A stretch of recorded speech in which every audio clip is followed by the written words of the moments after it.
This episode is brought to you by Nature's Bounty. Nature's Bounty believes your body is brilliant, naturally designed to thrive, inside and out.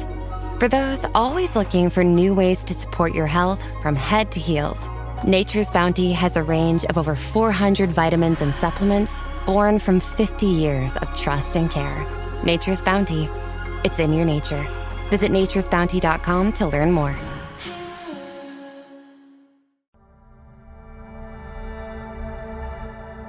British Spy Stories Season 5 Kill or Be Killed.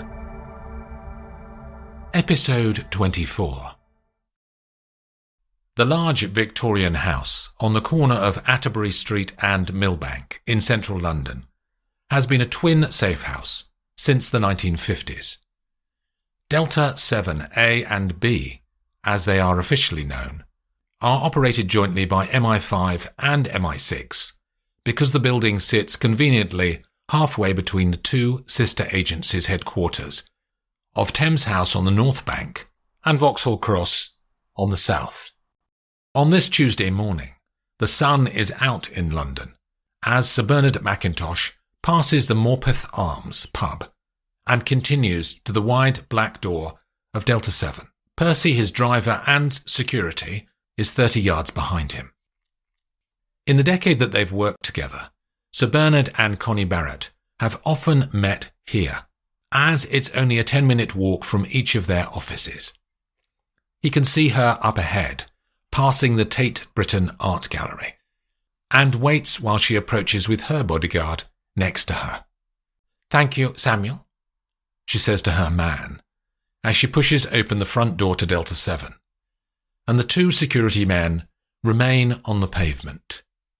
The other parts of this building contain normal offices, used by people who don't know what happens on the second floor. Sir Bernard presses a combination of buttons in the lift, and the car rises. But instead of the front doors opening, a set of doors at the back slide silently apart, and the spy chiefs step into a lobby that is painted entirely white and has only a pair of unmarked doors in it, each with an adjacent electronic number panel. Connie puts in the entry code near the right-hand door, and the magnetic lock releases. They walk inside. This is a two-bedroom flat, ready for whomever might need it at a moment's notice. The lounge is a large rectangular room at the front of the building. Near the central bay window that runs down to the floor is a low circular table laid with a teapot, crumpets, and strawberry jam for two. Connie pours the tea, and they sit in armchairs as the Thames outside rises on a high tide. "Delta 7B is being used, I understand, Bernard," she says. "We've got a dissident professor in there with his wife on their way to the US, he says. "They were moved out through the Annabelle network 3 days ago, across Europe. He's been publishing articles that his president didn't like." "Did the extraction go well?" she says, watching the man's eyes. "A bit hairy. They were chased by some armed chaps, but they managed to shake them off." They eat their crumpets and drink their tea. They discuss their current pressures in MI5 and MI6, and how best to adapt to the political winds and tides that they foresee coming their way. After half an hour, she turns and looks directly at him. "To business, Bernard. I wanted to talk to you as we have some pressure from the Home Secretary." Connie refers to the UK government minister to whom MI5 report. "He wants to be seen to be making progress. The PM has some doubts about him, apparently, and he needs some tangible evidence to show her that he's a man of action and not just words." Sir Bernard raises an eyebrow. "We were searching around for an operation that could be jollied along, and thought that Oak Hill would be a candidate." "The Rose Froissart op," says Sir Bernard. "It's grown in significance since we talked 2 weeks ago, Connie." "Oh?" she says. "It's of major international consequence now." She frowns. I still think there's potential. The Home Secretary is only interested about himself. So we'd only need our London end to be seen to be moving forward. We're tailing the target, Oliver Bailey. But he's not doing anything that we can get the police to arrest him for. What do you suggest? If we deploy resource to progress matters and get an arrest, will that affect you? No, it won't. But my chap Riverside, who was helping you, is laid up in hospital. He was shot on another job, but he's okay. And my young woman, Loxby, is off chasing memories of her father, says Connie. She's not experienced enough to work on her own yet, anyway. The traffic outside the window rumbles along Millbank, and a moment of silence slips into the room. Then Sir Bernard says, Didn't you tell me that you have someone senior coming off secondment with the Italian security services? Agent Huntley, yes. Do you know him? Only from what I've read. He's very good. That is a solution, she says.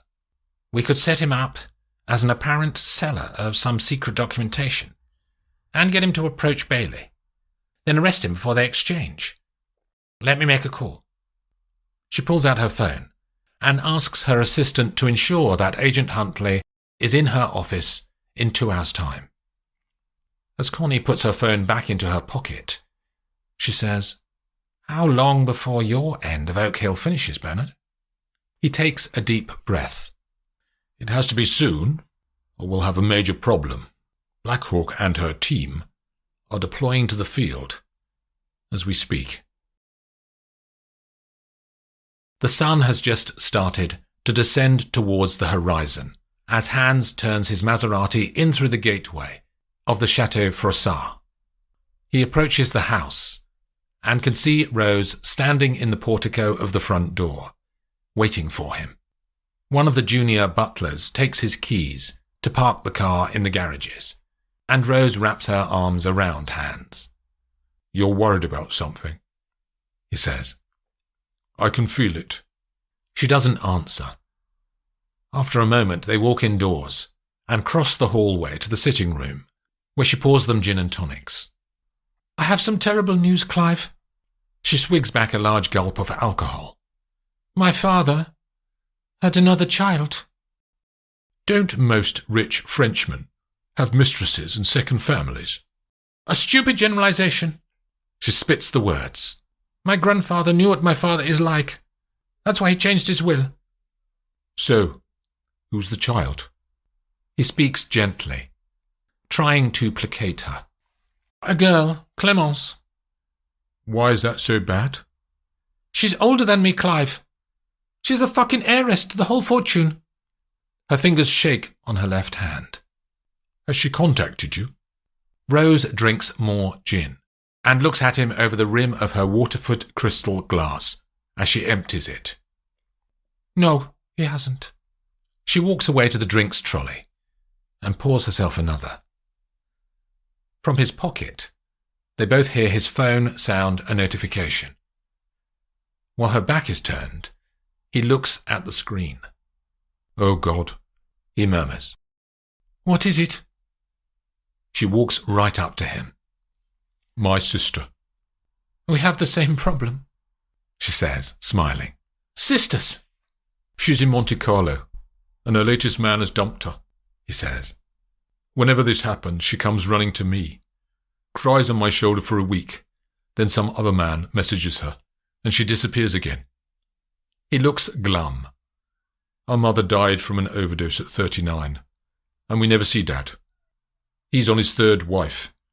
It's all a bit of a shit show, really. His phone buzzes again. Oh, for God's sake, she's asking if she can come and visit. Invite her, says Rose. I'm going to be busy with my new project, so you'll have time on your hands. She can keep you company. Really? She's a nightmare. What's her name? Margot. Tell her it's fine. What about your sister problem? He says. Rose takes a deep breath. Her eyes are steady in the dying light of the day, and her voice is calm. I'll have to kill her, Clive. Agent Hans has killed people in battle during his army career before he joined MI6. But his reaction has to be Clive Fremont's. You are joking, I hope. Will you help me? He frowns. I'm not a killer, Rose. I'm just a finance man. He can see that she's disappointed. Do you love me, Clive? You know I do. Unless Clemence dies, that luxury life of ours that we talked about will never happen. Don't you want us to live endless days of leisure? The existence of Rose's sister has not been on any briefing from MI6, and Hans needs to know more about this news, so the spies can adapt their plan of attack. How did you find out about her, if she hasn't been in touch? A friend told me. She turns away to the gardens. Why don't you just invite her to come and stay? He says from behind Rose's head.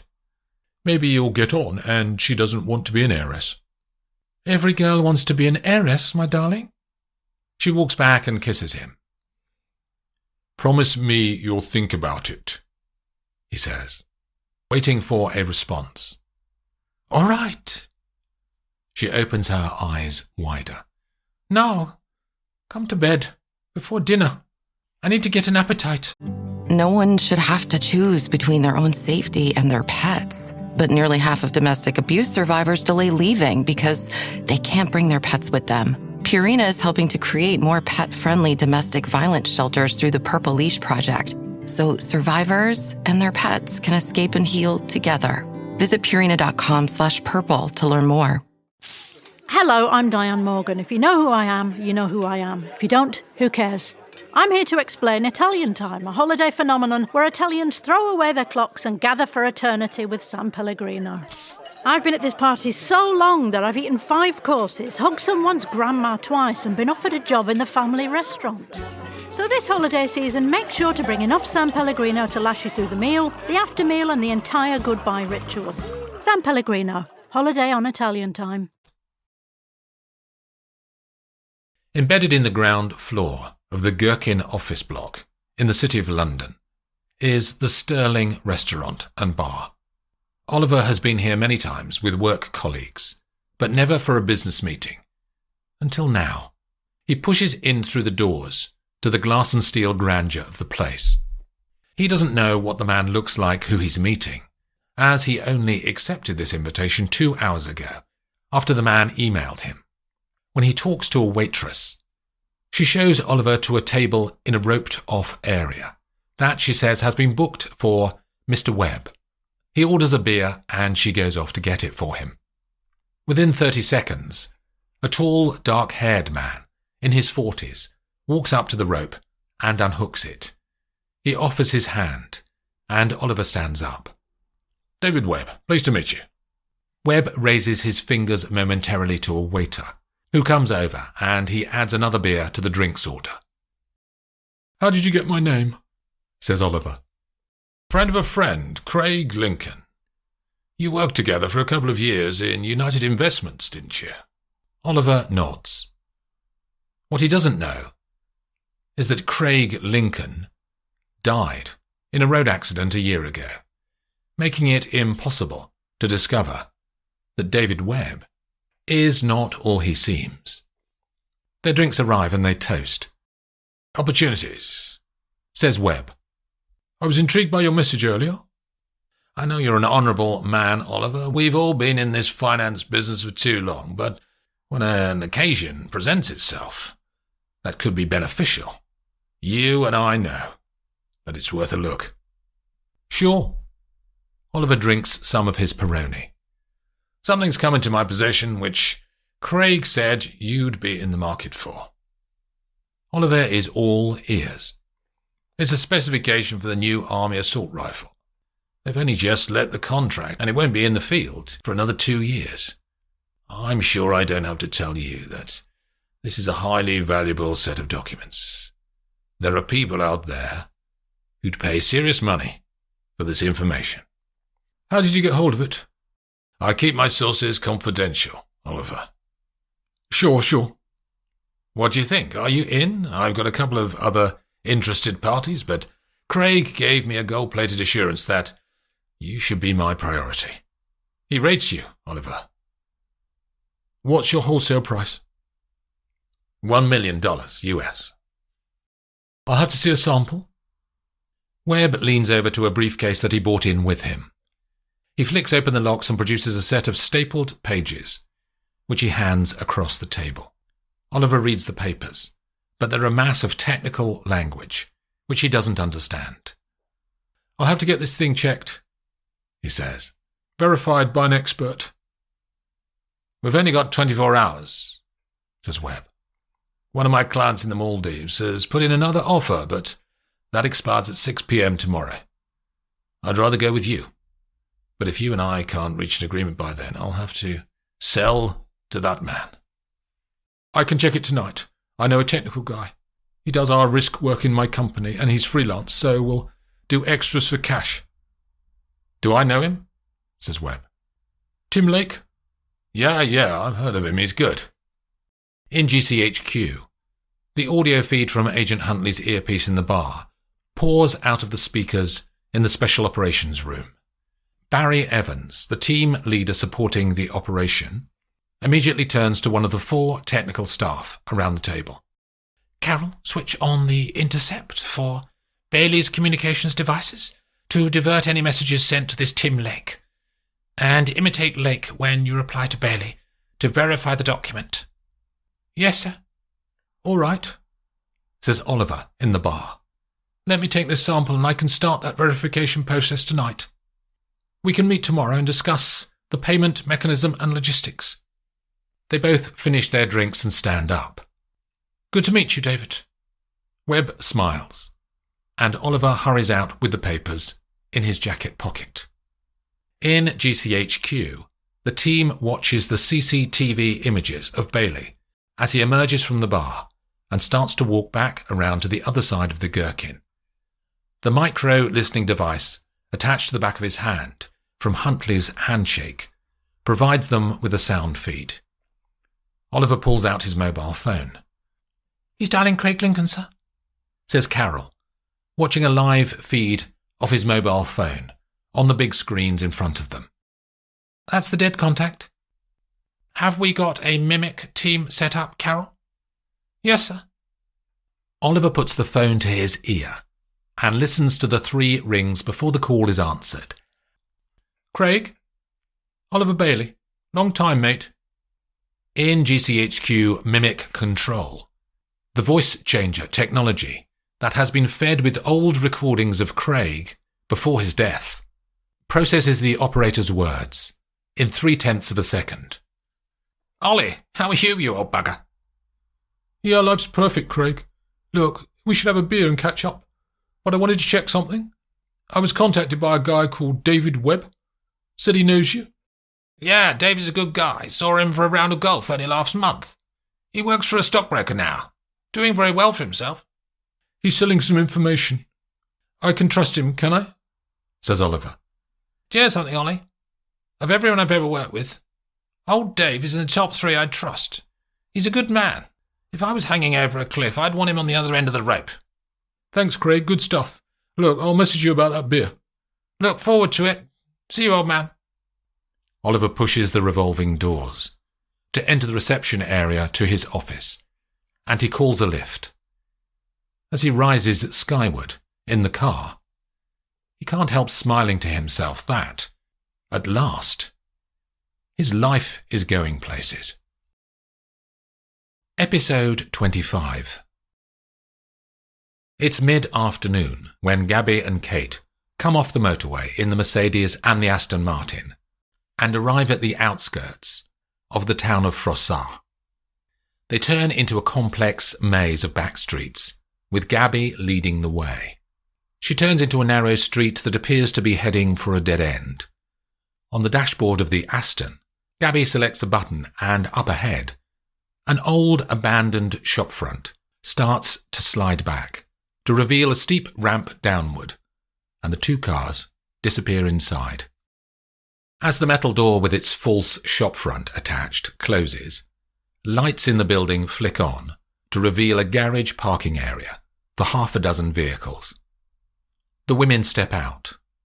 "Welcome to Sigma 9, says Gabby. "This has been an MI6 property for 30 years, but only ever used for storage and as a stopover point on the Annabelle network. Tech branch have built our command center upstairs in the last 2 days. Come and have a look." They climb the staircase from underground and go up to a vast loft that is 40 feet long and 15 feet high. The whole of one side of the roof seems to be transparent and gives a view of the town square, with the chateau rising up above the houses and streets. Down the sides of the room are long desks with keyboards and mice, enough for 8 personnel.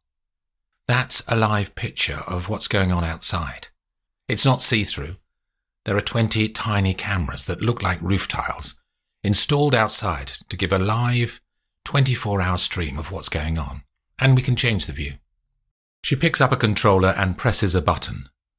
The images of the town square change into the gardens of the chateau. They patched another 50 covert cameras into the command center, so we can see behind the chateau as well as in front. She continues.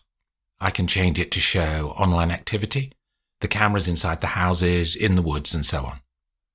As she operates the controller, screens of data and other video streams appear on the vast display. Lastly, a decent coffee machine, says Gabby. They make drinks and sit on 2 sofas nearby. After a few minutes, Gabby's phone hums a notification. The SAS major who's leading the troop ground attack is here, downstairs, she says.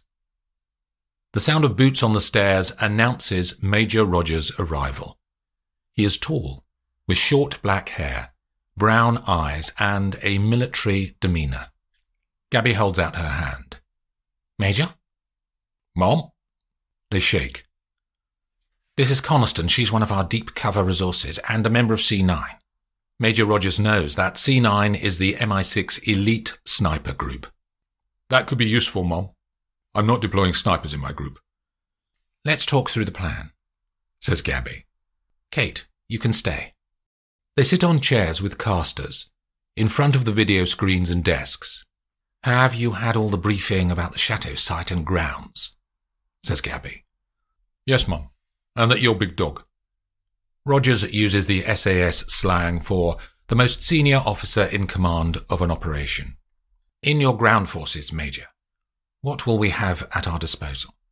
2 captain troop commanders, each with 16 men, and SFSG to secure the perimeter. He refers to the Special Forces Support Group. What is that, 60 men in total? She says, and he nods. The objective when I give the go command will be to penetrate the basement of the chateau, secure the site, and physically destroy the computing infrastructure. There's only one way in, via a single doorway inside the building, with an eye scanner entry lock. We can blow that, Mum. There's likely to be armed defence forces. We don't know yet whether that's a few amateurs with handguns or anything more sophisticated. We'll assume a significant repelling force, Mum, he says. I had a question about ingress. Go ahead, she says. The initial plan shows us coming through the woodland. Why not go through the gates here?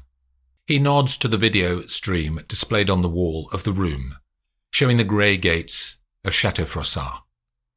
The army advice in London from the colonel who was part of the planning team with MI6 was that the trees provide cover and therefore a surprise element. A hat officer, Mum? He refers to an officer of non-special forces military. She smiles. He was. I'll let you consider alternatives and come back to me for approval. Mum? There's a tent city being erected south of the woods for your boys, and you and your troop commanders will be patched through to the MI6 comms network for the attack. Thank you, Mum. Anything else? All clear. I'll deploy to the tents now, Mum, and we'll be waiting. Rogers stands and salutes Gabby. He looks momentarily at Kate, then turns smartly and disappears down the stairs. The text message from Inspector Dames rumbles into Loxby's phone as she is stepping out of the shower in her tiny hotel room on the Froissart town square. The message is brief and direct. The cafe, 10 minutes. She manages to get to the place in 8 minutes and orders coffee, croissant, meat and cheese for them both, before the policeman's arrival is announced by the bell above the door. His eyes are excited. Some progress, he says emphatically. I met the local gendarmes and asked them about the blue Fiat. I noticed a few of the numbers on the plate, and they did a search. It's registered to an old woman who lives out on the road to Jarry. It's 10 minutes away. I said we'd go and talk to her this morning. Who is she? Says Loxby. She's called Madame Tremblay. Does she have a criminal record or anything? She's 85. Loxby's not going to be put off. That doesn't mean she hasn't got a criminal record. She opens her eyes slightly. Has she got a large husband? Monsieur Tremblay died 15 years ago, he says. But she does have a daughter and a grandson. How old is the grandson? Dames pauses to acknowledge her tenacity. He's 27, Emma. So possibly the big man, shoving Louis into the Fiat. Dames nods slowly, and a waiter brings their coffees and food. Let's go now, says Dames. Breakfast first, she says. My dad always said that. He smiles. Quite right too. Just before 9 a.m., the spy and the policeman walk to the inspector's 20-year-old Peugeot 307 that's parked around the corner. You didn't hire this, then? She says, as the doors creak when they open them. I drove it from Brussels. She's been with me for a decade. She's never let me down. The clouds are low as they head north and away from the town. The houses that make up Froissart gradually dwindle to nothing as they reach the countryside. Dames drives on, then pulls over to the side of the road. There. He nods his head upwards at a white house next to fields up ahead. They sit in the car, watching the property. He could be in there, says Dames. Louis? And the big bloke. Why do you think they took him? No idea. The two of them don't talk for a while after that. Shall we go and have a look? She says. We'll never know unless we do. It could be dangerous. I prefer to call the gendarmes and get some more bodies out here. Oh, for God's sake, she says, and opens the car door. Dames winds down his window. Emma, stop. You're not my boss, Emile, she calls back. I'll have a look and let you know. We should call the gendarmes. But she's too far away, and his words are carried off on the air. The house has 2 floors and a steep triangular gable at the front. The lower floor only contains a garage and storerooms.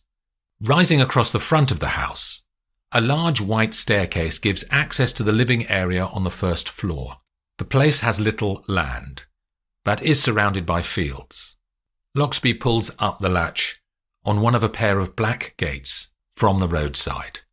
On her walk up the road, she'd prepared a story in her mind to explain why she's calling. Her uncle's car has broken down and she has no signal on her mobile phone, so she needs a telephone to call for a breakdown truck. There's a terrace at the top of the stairs, and she raps smartly on the brown front door. A glass panel in the wood lets in light to the hallway, and she stoops to look through at the interior. As Loxby waits in the morning light, she can't hear any sound of movement from within, and she knocks again. There's no car in front of the house, so maybe Madame Tremblay has gone shopping or to visit someone. Next to the front door is a window. Loxby steps over to it and holds her hand up against the glass to stop the reflection so she can see inside. The place is tidy, but deserted. She turns around and walks back down the steps. then along the side to reach the rear. The grass is uncut as she steps onto it. At the back of the house is an extension, finished in the same white rendering as the original property, and looking out over the fields. Loxby goes through the same process to cut out the light and puts her hand up at the window to see the interior, but there's nothing out of place. A door that had been freshly painted green once, but is now peeling, gives access from the house to the garden. She tries the handle, but it's locked. Loxby looks around to see if anyone could see her from across the fields, but assesses that it's too far away to be possible. She kneels down at the door and fishes into her pocket for her picks, then pushes them into the lock. After a moment, she pulls the handle down and the door opens. The room inside is a bedroom. Like the outside, it's dead quiet in here. There are no sounds, not even the ticking of a clock. Loxby steps gingerly across the red carpet. The double bed is neat and tidy, as are the items on a dressing table against one wall. Stairs rise back up to the rest of the living quarters, and she puts one foot on the first step, then slowly rises up through the building until she reaches the main day room. There are kitchen units at one end, a small square table, and armchairs in front of a television. She breathes out through her nose and turns to walk up a narrower set of stairs to the top floor. Inspector Dames taps his finger on the steering wheel of the car. It's been 15 minutes since Loxby went through the gates of the White House up ahead. Nothing has moved in that time across the rural landscape around him. No vehicles have passed his car, and he's seen no people walking on the straight stretch of road to the few houses in the distance. He's starting to be concerned about her now. He considers if he should follow her route and check if she is all right. He'll give it another minute, then walk up. Dames needs to get Louis arrested. He could do with a promotion, and getting this arrest in the bag will help him with that. He knows that there's a chief inspector's job that's vacant and being covered by a temporary in the financial crimes unit back in Brussels. He'd like that job. He checks his watch, then pulls the door open and starts to walk towards the house. He has only walked a few paces when he hears an engine in the distance. A low rumble, faint but distinct. It's behind him and getting louder. Dames runs back to his car and crouches down out of sight behind the Peugeot, ducking his head below the car's window line. He can hear the engine noise building. Then the car speeds past and he raises his head. It's the blue Fiat. The car stops at the gates of the White House, and the big man steps out to push the two gates open. Then he drives inside. Dames stands up, and he can see the man hurry up the outside steps to the front door, push in his key, and go inside. Emil's heart races as he clambers into the driver's seat and starts the engine. He drives too fast, then stops the Peugeot messily behind the Fiat. As he gets out, he draws his service weapon and follows the same routine as Loxby had. Firstly, he goes to the front door, then peers in through the front window. But he can't see the man inside. As Dames turns to go back down the stairs and have a look around the rear of the house, the front door flies open, and the big man is there, with a kitchen knife in his hand. "What do you want?" he says. "I'm looking for Madame Tremblay." "She's not here." He's blunt. "I can wait." "She's gone away." "Do you know where?" The man is getting irritated. "I don't know." "You're her grandson, aren't you?" says Emile. The man's eyes flare now. "Are you the police?" "I just want a quick word with her." The man raises the knife. Emile puts out his hands to pacify the man and walks off down the steps. When he reaches his car, the big man is still watching him. He gets into the Peugeot and drives away down the road and around the corner, so he's out of sight of the White House. Emile calls the local gendarmes and explains what has happened. They tell him to stay there, and they'll join him. 4 officers arrive within 15 minutes. "We know Jacques," says the sergeant. "He's been getting into trouble since he was a teenager." "He's got a knife," says Emile. The sergeant raises his eyes to the heavens and sighs. "Was Maurette there, his mother?" "I didn't see her, or my colleague," says Dames. "Do you normally let a young woman go alone into a house with a dangerous man?" says the sergeant. "We didn't know. And when she went in there, Jacques wasn't at home. He surprised us." The sergeant widens his eyes and breathes out, but doesn't say what he's thinking. "All right, I'll go and talk to him." The policeman starts the half-mile walk along the country road to the White House. He arrives at the black gates that are still open from when Jacques left his Fiat in the driveway. The sergeant goes up to the front door and knocks loudly. "Jacques, it's Sergeant Leroy. Open up." Outside the front door, Sergeant Leroy waits in the April morning. And inside, the sound of the policeman's voice reaches the room upstairs, where Jacques is sitting with his knife.